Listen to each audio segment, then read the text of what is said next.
So food insecurity is a term that gets thrown around a lot. And what it really means is that someone is going hungry. And it's very likely that you or someone you know is struggling to afford their next meal. And getting food on the table is something that we are very passionate about here at ABC 10. You might be familiar with our Stand Against Hunger campaign because every year we raise money for food banks right here in our area. And we talk to a lot of people in the community who are really relying on those food banks, but often they're hesitant to share their story because they can feel a sense of shame, guilt, or even embarrassment. And it's really made me realize that we as a society, as a community, we need to do a lot better at letting people know that they are not alone. So for tonight's main point, I want to introduce you to Kiva Brown. She is one of the few people that I have met that is willing to share her hunger story. She hopes that it really gives others permission to share theirs and realize that sometimes we all need a little help and we should not be afraid to ask for it. I grew up in Washington, D.C. in the projects. I'm number 8 of 9 children. We spent our summers on the lawn of the Washington Monument. I remember being happy all the time, even though we knew we didn't have a lot. My mother was a commensurate cook, and I remember 50-pound bags of flour and sugar and rice and potatoes. But I really didn't understand how food insecure we were because we always had something to eat, even if it was something as simple as pulley taffy.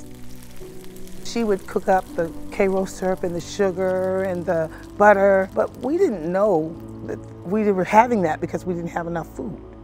We just thought we were having a treat. She didn't have anything else to feed us. So I loved the fact that my mother could turn lemons into lemonade. She always made it feel like we were loved, even though we were very food insecure and very economically disadvantaged. I remember being food insecure up to my 20s. It was humbling.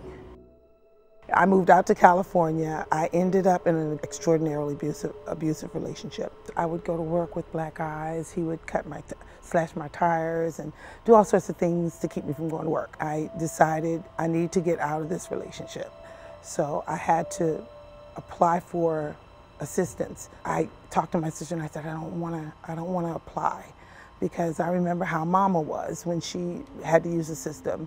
And my sister said, you've worked for so many years, you need some help, Kiva. So I applied begrudgingly. From 1996 until March 31st of this year, I went from eligibility worker to SSPA, to social worker, to supervisor in the same building where I received benefits.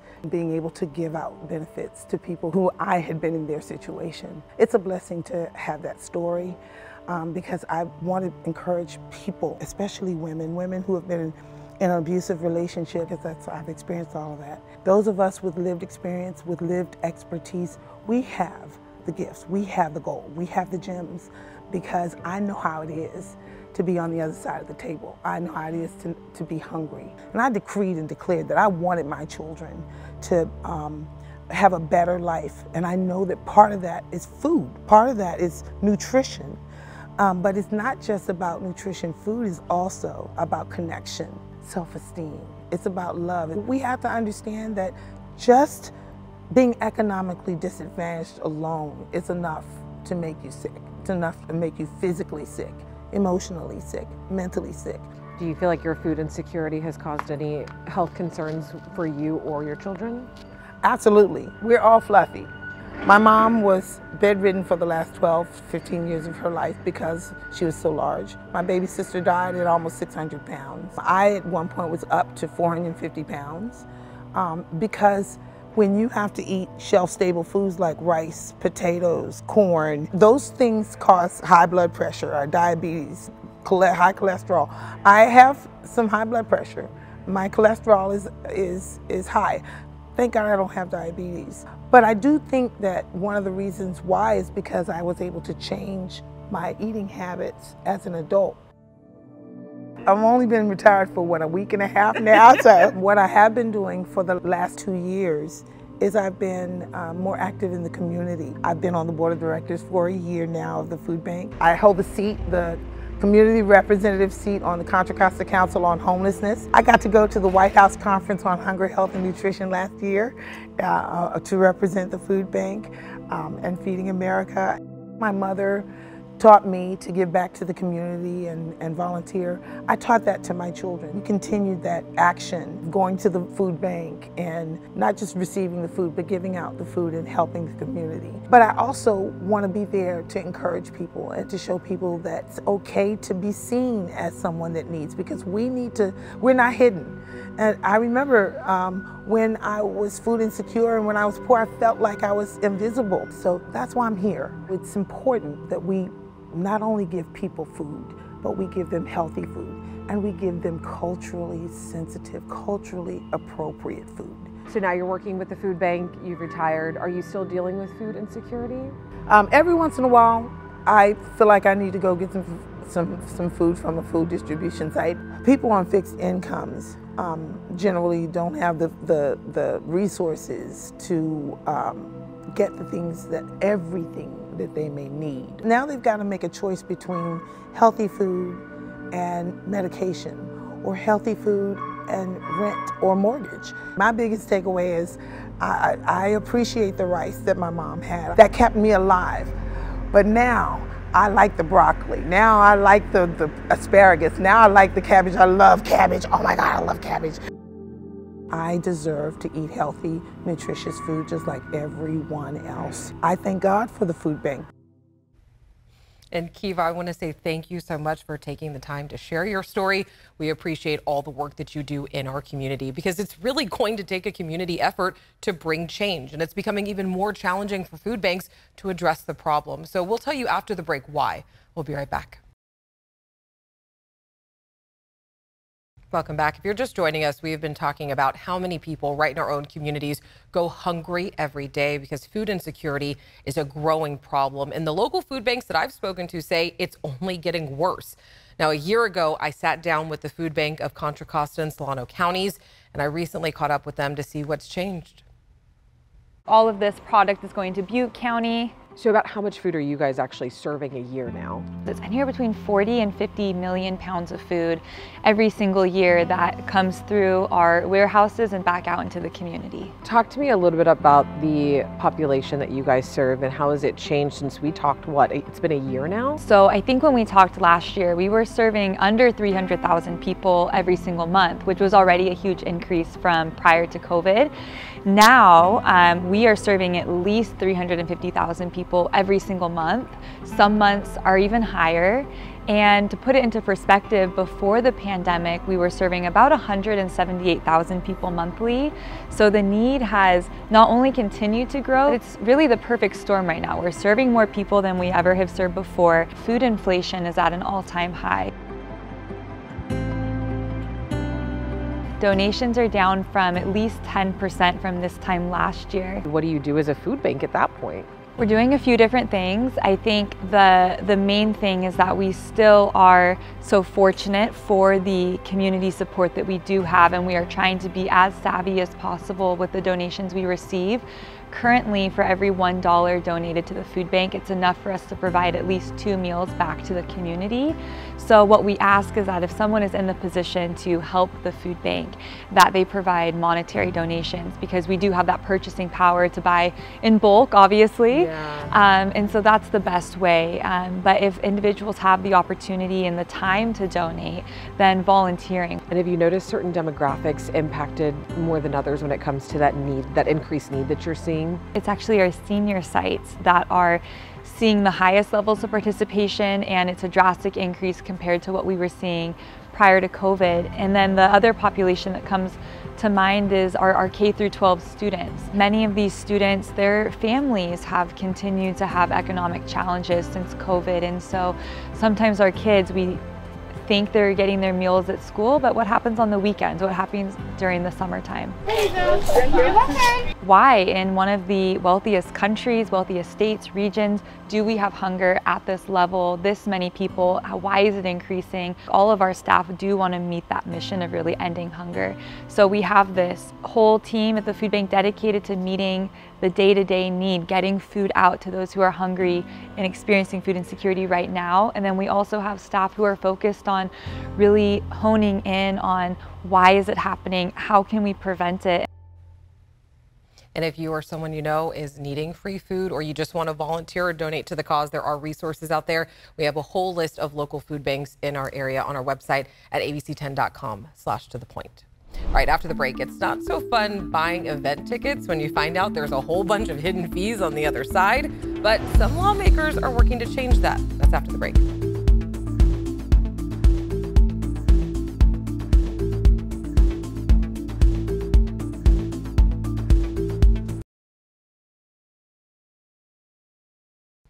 Have you ever bought a ticket to a concert or even a sporting event and then found out you have to pay a bunch of fees right as you're about to check out? I'm sure it's happened to a lot of us out there, and people, they're actually getting fed up. And our Devin Truby looked into two bills surrounding the issue, one supported by secondary markets and consumer groups, and the other supported by the ticket selling industry, concert venues, and sports teams.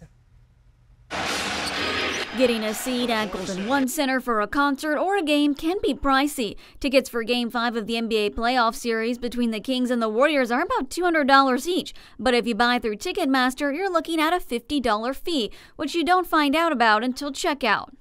The problem isn't resellers. In fact, Ticketmaster dominates the resale market.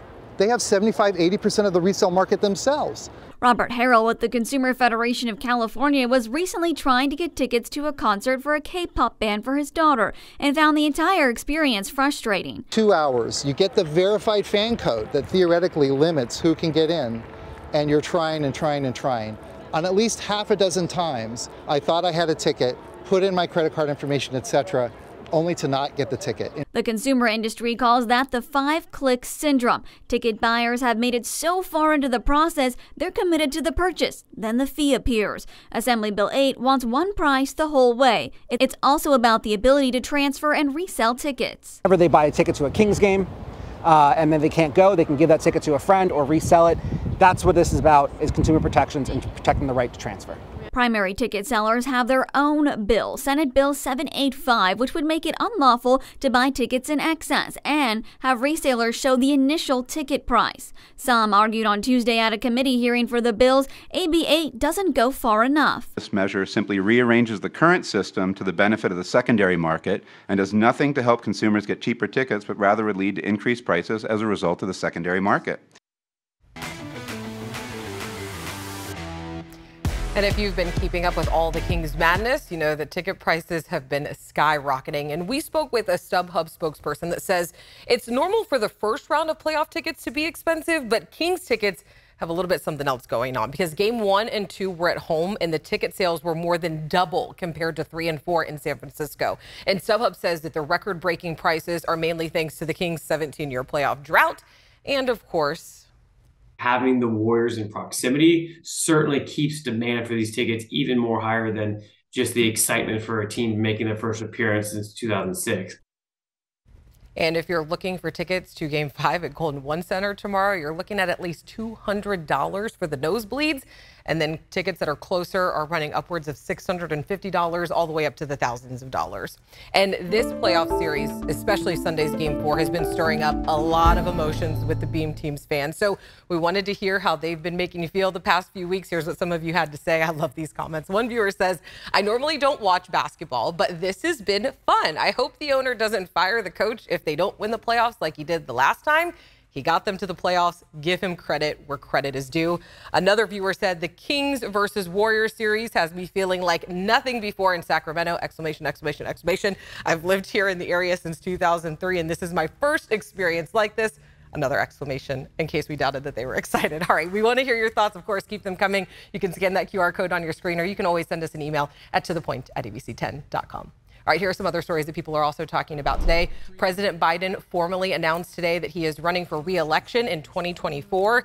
In a campaign video, the president asked voters to give him more time to, quote, finish the job. And today's announcement comes on the 4-year anniversary of when Biden first announced his plans for the White House back in 2019.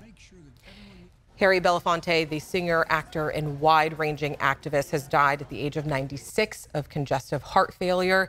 He was a close confidant of Dr. Martin Luther King Jr. He is also known for bringing together the biggest names in music to record We Are the World, raising millions for victims of famine in Africa. and go ahead and get out the bug spray, because all the water that we got this winter means that it's going to be a heavy mosquito season. Mosquito control experts say that there is a larger risk of transmission of West Nile virus this year. The Sacramento Yolo Mosquito and Vector Control District is mitigating the risk by treating hot spots with certain chemicals and bug-eating fish. I'm so sorry if you're eating dinner right now. Bug-eating fish doesn't really sound that great. Right. I don't know if it's like with yawning, but whenever I hear mosquitoes, I just start to itch. Oh, you know, yeah. see somebody yawn, I yawn. Mosquitoes. Do mosquitoes like you? Oh, yes. They attack me too. I'm like, I got the blood for it, or whatever it is that they say. They love some Monica. Oh, yeah. Yes, they do. All right. Well, some of the key factors here with mosquitoes is it is going to be in the high category Wednesday, Thursday, and Friday. Now, 2 time frames I want to point out here: sunset and sunrise. So our sunset 7:52, sunrise at 6:16, because it's right before that time we actually see the worst time for mosquitoes.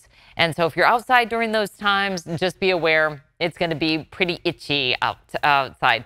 Temperatures tonight cooling into the 70s by 8 p.m., 9 p.m., 10 p.m. We're into the 60s. Beautiful evening ahead. Our average low is 48 degrees. Our forecast low at 54. And that's going to give us a bit of a jump start on those afternoon highs, where you can see we jumped up into the mid to upper 80s this afternoon. Our average 75 degrees, and we're going to be sitting right about 10 to 15 degrees above average for the next several days. Of course, we've got the Kings Game 5 forecast, 86 for pregame conditions out at Doco, halftime 77, postgame 70. Really not going to need much of a jacket for tomorrow if you're headed out to Doco. Our tip-off at 7 p.m. Our storm track well to the north of us, so we've got clear skies, sinking, warming air, and that big ridge of high pressure leading to some other conditions that are going to elevate some concerns, and that's going to be our flood risk. Our flood watch goes into effect deep into Thursday evening and then continues through Monday. Rapid snowmelt leading to some rises on creeks, streams, also our rivers, cold, fast, and high. Our high pressure ridge is going to keep the warmth in place at least through the weekend forecast, but brewing off the coast is this low, and that's going to shift our weather pattern for the end of the work week and, or I should say the end of the weekend into early next week, with a likely cooler and likely wetter scenario shaping up for the first week of May. For tonight, we're going to see lows dropping to about 30 for the Sierra, highs in the 60s. Now, it's nice to see those below freezing temperatures in the Sierra. That prevents too much of a rapid snowmelt. If we saw warm conditions overnight, that means we basically have 24-hour conditions that are above freezing. Highs in the 70s and 80s for the foothills, and then we get to the coast, highs in the 60s, 80s for coastal valley locations. Deeper into the valley, morning lows in the 50s, those highs warming into the 80s. So our 5-day forecast, we've got highs near 70 for the weekend outlook, near 90 for the foothills, and along the coast, a bit breezy. 10-day forecast, we've got the Kings game for tomorrow. We'll stay in the 90s through the beginning of the weekend. And then again, Alex, we're starting to see some cooler and possibly showery weather ahead. All right, we are gearing up for Game 5 of the NBA playoffs tomorrow, and the Kings take on the Warriors once again, this time with a home court advantage. And if the Kings have anything, it is the wildest fans in the NBA. Our Kevin John caught up with ESPN commentator and NBA champ Kendrick Perkins last night, who gave a huge shout out. Take a look. That home crowd, first of all, it's the best home crowd in sports, okay? I'm looking at the fans ringing the cowbells, talking noise, booing the referees, things to that nature. I'm like, that's where you want to be at right there. I'm looking at the crowd standing on their feet from the start of the game to the end of the game. You usually don't see that type of atmosphere until you start to reach the finals. I know that's right. So tune in tomorrow as we count down Game 5. Don't forget, tip-off is at 7. We will have team coverage on the game and the best fans in all of sports. And if you do want to sound like an expert on all things Kings, you can listen to the Locked On Kings podcast hosted by our very own Matt George. Hear it daily on the ABC 10 mobile app, or you can watch it on the ABC 10 Plus streaming app, all for free right there. All right, get your gear ready. We'll see you tomorrow. Let's go, Kings.